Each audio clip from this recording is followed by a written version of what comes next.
الحمد للہ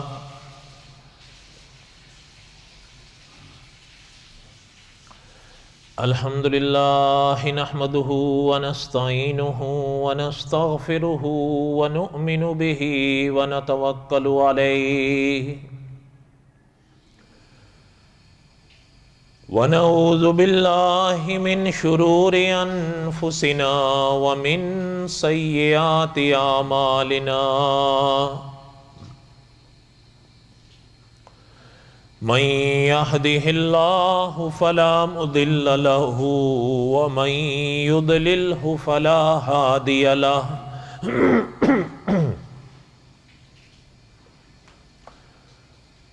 ونشهد أن لا إله إلا الله وحده لا شريك له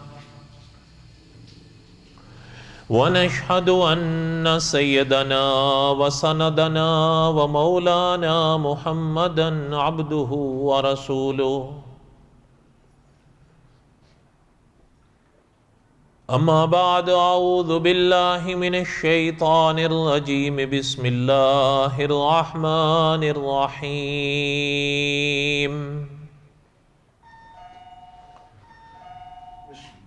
الف لام را تلك آیات الكتاب المبین انا انزلناه قرآنا عربیا لعلکم تعقلون نحن نقص عليك احسن القصص بما اوحینا الیک هذا القرآن وَإِن كُنْتَ مِن قَبْلِهِ لَمِنَ الْغَافِلِينَ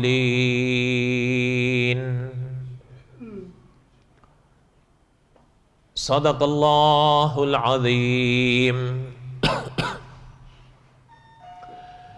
وبلغنا رسوله النبی الکریم ونحن على ذلك لمن الشاہدین والشاکرین والحمد للہ رب العالمین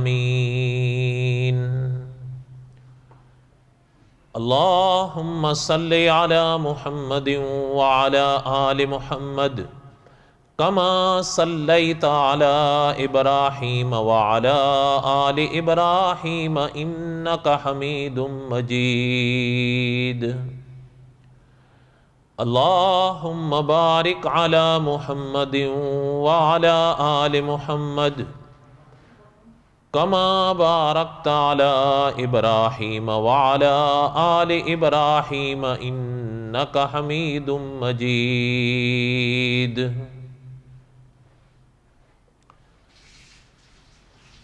ہمہ قسم کی حمد و ثنا اللہ ذات علم یذل لا یزال کی پاک ذات کے لیے صدق کے دل سے لا تعداد مرتبہ درود و سلام امام الانبیاء حضرت محمد رسول اللہ صلی اللہ علیہ وسلم کی پاک ذات کے لیے قصص الانبیاء علیہ السلام کے اسباق ہم پڑھ رہے تھے چونکہ حالات ایسے سے ہو گئے ہیں تو ناغہ کر نہیں سکتے بہرحال چونکہ ابھی کوئی اتنا مسئلہ نہیں ہے رش وغیرہ کا جتنا لوگ بڑھ جمع ہوں گے تب ہم انشاءاللہ نماز ادا کر لیں گے اور جو سبق ہے ہمارا قصص الانبیاء کا اس کی تفصیلات تو نہ صحیح اس کا خلاصہ پڑھ لیں گے تاکہ ناغہ نہ ہو اور دعا بھی کیا کریں کہ اللہ تعالیٰ ساری دنیا پر رحم فرمائے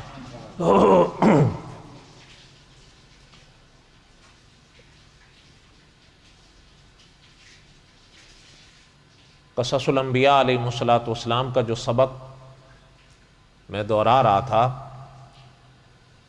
وہ حضرت موسیٰ علیہ السلام اور حضرت خضر علیہ السلام کا واقعہ تھا علماء نے لکھا ہے کہ حضرت موسیٰ اور حضرت خضر علیہ السلام کے واقعات میں کلام پاک نے ان حضرات کے 3 اسفار کا ذکر فرمایا ہے.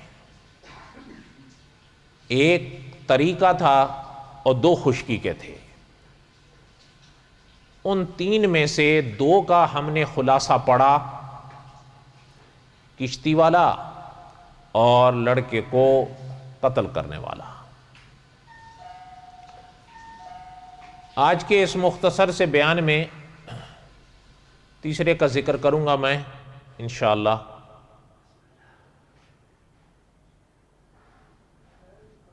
وہ قصہ یوں تھا کہ اللہ ذوالجلال والاکرام نے اپنے پاک کلام میں ارشاد فرمایا کہ کشتی کے بعد اور اس لڑکے کے قتل والے واقعے کے بعد حضرت موسیٰ علیہ السلام نے جب پھر حضرت خضر علیہ السلام سے سوال کیا یا بات کی تو حضرت خضر علیہ السلام نے پھر محترم سے فرمایا کہ قال انکا، کیا میں نے قال الم اقل لک انک لن تستطیع معی صبرا، کیا ہم نے کہا نہیں تھا کہ آپ ہمارے ساتھ نہیں صبر کر سکیں گے. یہ دوسری مرتبہ تھا. ایک تو پہلے مرتبہ فرمایا بلکہ سفر شروع کرنے سے پہلے ہی فرما دیا تھا، لیکن چلے اس کے بعد کشتی کے بعد پھر فرمایا، قتل کے بعد پھر فرمایا. اور دونوں جو مرحلے پہلے گزرے دونوں مرحلوں پر حضرت موسیٰ علیہ السلام نے حضرت خضر علیہ السلام کے ان عملوں پر سوال کیا یا بات کی. حالانکہ حضرت خضر علیہ السلام نے یہ شرط رکھی تھی کہ جب تک ہم خود وضاحت نہ کریں آپ پھر ہم سے کچھ پوچھیں گے نہیں، یہ شرط ہوگی ہمارے ساتھ رہنے کی آپ کے لیے. حضرت موسیٰ علیہ السلام چل دیے. جب یہ مرحلہ آیا تو حضرت موسیٰ علیہ السلام کو حضرت خضر نے یعنی قتل کے لڑکے کے بعد پھر حضرت نے فرمایا کہ کیا ہم نے آپ سے کہا نہیں تھا کہ آپ ہمارے ساتھ نہیں رہ سکیں گے صبر کر کے. حضرت موسیٰ علیہ السلام نے حضرت خضر علیہ السلام کی بات کو سن کر فرمایا قال ان سألتک عن شیء بعدها فلا تصاحبنی. حضرت خضر علیہ السلام کی بات سن کر حضرت موسیٰ نے فرمایا حضرت میری بات سنیں. قال ان سألتک عن شیء بعدها فلا تصاحبنی، اگر اس کے بعد ہم نے آپ سے کوئی بھی بات پوچھی تو آپ ہمیں اپنے ساتھ مت رکھیے گا، پھر آپ ہمیں الگ کر دیجیے. قد بلغت من لدنی عذرا، پھر عذر ہی آپ کا مکمل ہو جائے گا، پھر ہم آپ سے کچھ نہیں کہیں گے. فانطلقا، اللہ نے ارشاد فرمایا وہ پھر آگے چلے. حتی اذا اتیا اہل قریہ، ایک بستی میں پہنچے. اچھا جب بستی میں پہنچے استطعما اہلہا، حضرت موسیٰ اور حضرت خضر، بعد نے 3 کا ذکر فرمایا یعنی حضرت یوشع کو ملا کر بعد نے 2 کا ذکر فرمایا. جب وہاں پہنچے استطعما اہلہا، ان بستی والوں سے ان حضرات نے کھانا مانگا کہ بھئی ہم مسافر ہیں کوئی چیز کھانے کے لیے دے دیں. صاحب قصص الانبیاء نے لکھا ہے یہ ان کا حق تھا، مسافر کا یہ شرعاً حق ہوتا ہے، وہ مانگ سکتا ہے. لیکن اللہ تعالیٰ نے کلام پاک میں ارشاد فرمایا کہ جب استطعما اہلہا، ان بستی والوں سے ان حضرات نے کھانا مانگا، فَأَبَوْا أَن يُضَيِّفُوهُمَا، وہ بستی والوں نے کہا نہیں جی نہیں، عام تو آپ کو نہیں مہمان رکھنا ہے، ہم سے نہیں ہوتا، کھانا وانا ہمارے پاس نہیں ہے. انکار کر دیا. فَأَبَوْا أَن يُضَيِّفُوهُمَا، انکار کر دیا انہوں نے ان کو مہمان بنانے. اللہ نے فرمایا پھر حضرت موسیٰ اور حضرت خضر، بعد میں فرمایا حضرت یوشع بھی، بعد میں فرمایا سے 2 تھے. فرمایا جب وہاں سے بستی سے نکلنے لگے تو ایک اس بستی میں دیوار نظر آئی اور بہت بڑی دیوار نظر آئی. اچھا جب دیوار نظر آئی تو اللہ نے وہاں پر ارشاد فرمایا فوجد فیہا جدارا یرید ان ینقض، قریب تھی کہ وہ گر جائے، گرنے والی تھی. فاقامہ، حضرت خضر علیہ السلام نے اس کو ٹھیک کر دیا. اچھا جب ٹھیک کر دیا تو حضرت موسیٰ علیہ السلام دیکھنے لگے انہوں نے ان کی دیوار ٹھیک کر دی. قال لو شئت لاتخذت علیہ اجرا، حضرت موسیٰ نے فرمایا یہ کیا کیا آپ نے؟ آپ چاہتے تو اس کے اوپر ان کے ساتھ کوئی اجرت مقرر کر لیتے، اس اجرت سے ہمارے کھانے کا بندوبست ہوتا تھا. ان لوگوں کی دیوار آپ نے ٹھیک کر دی، وہ بھی مفت. اچھا حضرت خضر علیہ السلام کے واقعے کو آگے پڑھنے سے پہلے آپ تھوڑا سا خلاصہ اس کا سنیں، وضاحت. پہلی بات تو یہ ہے کہ علماء نے لکھا، جیسے میں نے اشارہ کیا، زیادہ تفصیلات کا تو اب موقع نہیں، کہ وہ جو حضرات چلے تھے نا، بعض علماء نے تو فرمایا کہ اس مرحلے تک پہنچنے پر حضرت موسیٰ علیہ السلام یہ بات خوب سمجھ چکے تھے کہ میرا ان کے ساتھ گزارا نہیں ہوگا. یہ الگ راہوں کے راہی ہیں اور ہم الگ راہوں کے راہی ہیں. منزلیں ایک ہی ہیں لیکن راہیں الگ ہیں، اور میں ان کے ساتھ نہیں رہ سکوں گا. اس لیے علماء نے لکھا ہے کہ اس مرحلے پر حضرت موسیٰ علیہ السلام نے جو یہ فرمایا نا کہ قال لو شئت لاتخذت علیہ اجرا، یہ حضرت موسیٰ علیہ السلام نے خود فرمایا تھا، تاکہ اب بس ان کے ساتھ اور نہیں چلا جا سکتا. جب بات واضح ہو گئی، سمجھ میں آ گئی، تو اب پھر رکنا. البتہ سرور کونین صلی اللہ علیہ وسلم نے اس مرحلے پر فرمایا، علماء مفسرین نے لکھا ہے کہ آپ صلی اللہ علیہ وسلم نے جب ان مرحلوں کو بیان فرمایا اور اس مرحلے پر حضور پہنچے تو حضور نے فرمایا تھا کہ اللہ رحم کرے ہمارے بھائی موسیٰ پر، اگر کچھ اور رک جاتے تو اور ہمیں اللہ تعالیٰ کے رازوں کا پتہ چلتا. اچھا ایک تو یہ بات. دوسرا یہ ہے کہ جیسے میں نے ابھی اشارہ کیا نا کہ صاحب قصص الانبیاء نے لکھا ہے کہ فانطلقا حتی اذا اتیا اہل قریہ، جب اس کے بعد تیسرے مرحلے کے بعد چلے ہیں فانطلقا حتی اذا اتیا اہل قریہ، کہ اللہ نے فرمایا ایک گاؤں میں پہنچے، ایک بستی میں پہنچے. اب سوال یہ ہوا کہ بھئی یہ بستی کون سی تھی؟ تو صاحب قصص الانبیاء یا دوسرے حضرات نے لکھا ہے کہ کلام پاک کا ایک اپنا اسلوب ہے، قرآن پاک ان وضاحتوں کو نہیں بیان کرتا. وہ بستی کون سے، بس گاؤں تھا، بستی تھی، بیان کر دی. البتہ بعض علماء نے لکھا ہے کہ وہ ایلا کی بستی تھی، بعض علماء نے لکھا ہے کہ وہ آذربائیجان کی تھی، بعض علماء نے فرمایا کہ نہیں وہ اندلس کی تھی، بعض علماء نے فرمایا کہ نہیں وہ انطاکیہ کی تھی، اور بعض علماء نے فرمایا کہ نہیں وہ ایکا کی تھی. لیکن سیدھی بات ہے صاحب قصص الانبیاء نے لکھا ہے کہ اللہ ہی بہتر جانتے ہیں کہ وہ کون سی بستی ہے. یہ تو اتنے کم از کم 5 اقوال تو یہ ہو گئے، اب کیا پتہ چلے گا؟ اس لیے کہ اللہ تعالیٰ نے نہ کلام پاک میں فرمایا نہ احادیث طیبہ میں سرور کونین صلی اللہ علیہ وسلم کا فرمان ملا، تو کیسے پتہ چلے گا کہ وہ بستی کون سی تھی؟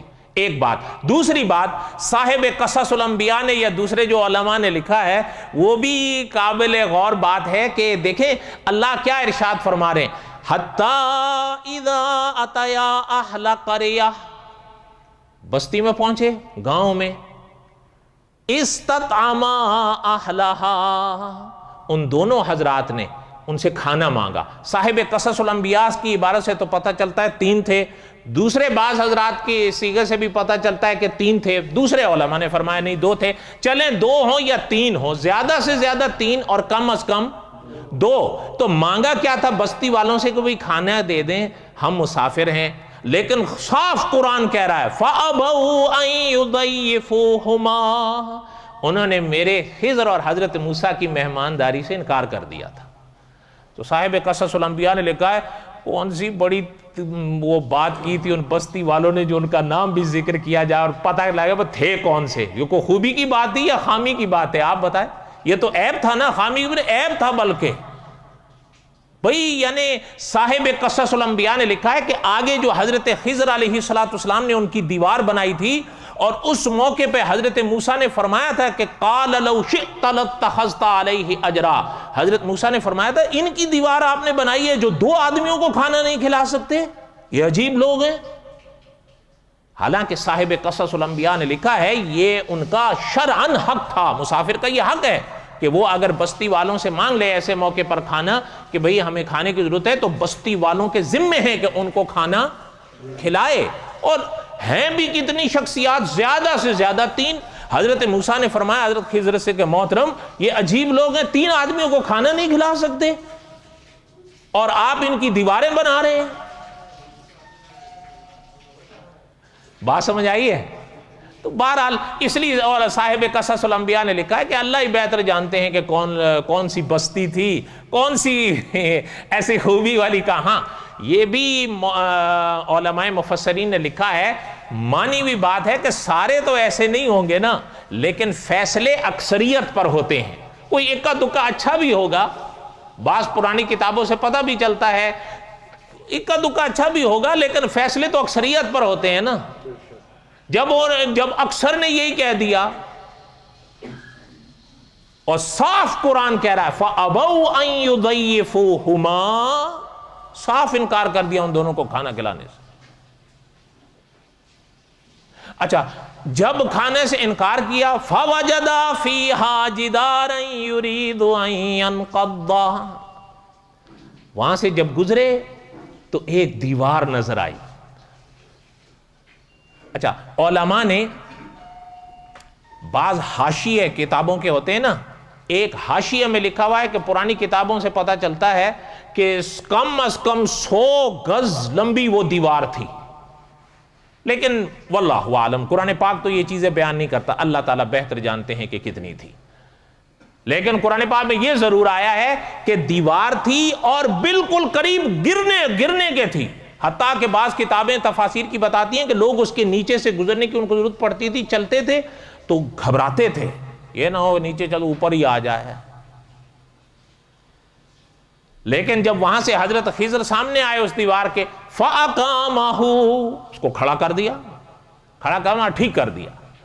اچھا، اور یہ بھی علماء مفسرین نے لکھا ہے، بلکہ مولانا ادریس کاندلوی رحمۃ اللہ علیہ نے حدیث شریف کے حوالے سے لکھا ہے کہ حضرت خضر علیہ السلام جب اس دیوار کے سامنے کھڑے ہوئے تو بعض علماء نے لکھا ہے کہ ہاتھ لگایا، اور بعض علماء فرماتے ہیں محترم کو ہاتھ لگانے کی بھی ضرورت نہیں پڑی، صرف ہاتھ کا اشارہ کیا، دیوار ٹھیک ہو کے کھڑی ہو گئی۔ اور مولانا ادریس کاندلوی رحمۃ اللہ علیہ نے لکھا ہے کہ وہ جو ہاتھ کے محترم کے اشارے سے دیوار ٹھیک ہوئی تھی، جس کو قرآن کہتا ہے فَأَقَامَهُ، حضرت خضر نے اس کو ٹھیک کر دیا تھا۔ مولانا ادریس کاندلوی رحمۃ اللہ نے فرمایا حضرت نے کہا خالی ہاتھ لگانے کی دیر تھے کہ دیوار کھڑی ہو گئی، لیکن آگے ہی مولانا ادریس کاندلوی رحمۃ اللہ علیہ نے لکھا ہے، یاد رہے یہ عادت نہیں، یہ خرق عادت ہے، اسے کہتے ہیں کرامت۔ کیا کہتے ہیں؟ کرامت۔ یہ معجزات کے باب کی چیزیں ہیں، اللہ نے زندگی دی تو شاید حضرت سلیمان علیہ السلام یا حضرت مریم کے قصے میں آئیں گے اگر اللہ نے زندگی دی۔ بہرحال یہ چیز میں نے شاید گزشتہ جمعہ بھی عرض کیا تھا، اہل سنت و جماعت کے عقیدوں میں جہاں معجزات پر عقیدہ رکھنا ضروری ہے، وہیں پر اہل سنت و جماعت کے عقیدوں میں کرامات پر بھی عقیدہ رکھنا ضروری ہے، یہ یاد رکھیے گا۔ ہاں، یہ یعنی بعض لوگوں نے یہ اس کا انکار کرنے کی کوشش کی ہے کرامات کی۔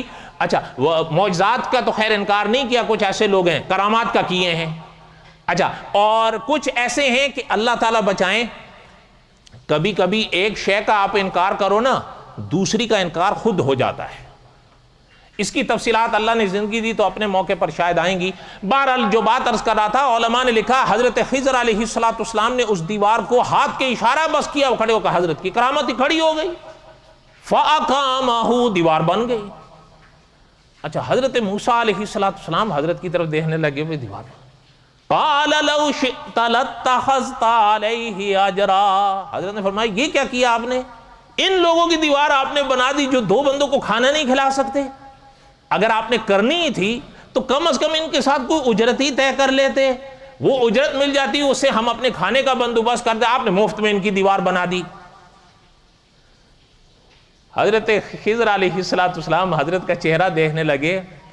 اس بات کے بعد قال لو شئت لاتخذت علیہ اجرا، اب حضرت خضر نے فرمایا کہ محترم قال ھذا فراق بینی و بینک، اب یہ مرحلہ ہے آپ کی اور میرے جدا ہونے کا۔ سأنبئک، اب ہم آپ کو بتاتے ہیں کہ یہ ماجرے کیا تھے جو یہ پیچھے ہو آئے ہیں، کہیں کشتی توڑی، کہیں بچے کو قتل کیا، کہیں دیوار بنا دی۔